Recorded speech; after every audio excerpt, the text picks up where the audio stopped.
Welcome back to the Sixth Beer Garage. Let's say you got yourself a rusty frame like I've got right here.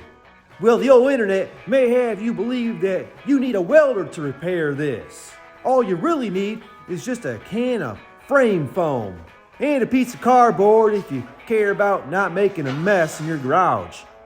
Just put your cardboard on the open side of the frame like this and start repairing all these rust holes with the frame foam. If a piece of the frame falls off, just stick it right back on.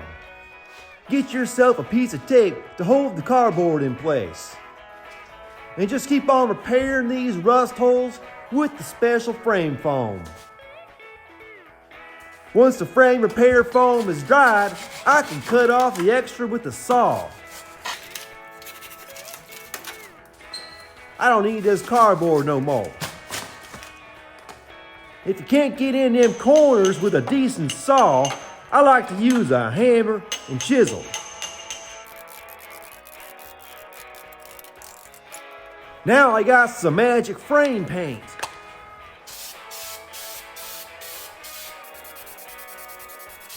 And would you look at that?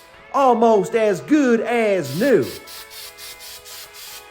I'm gonna let this stuff dry and sell the truck as soon as possible. Happy April Fools, folks.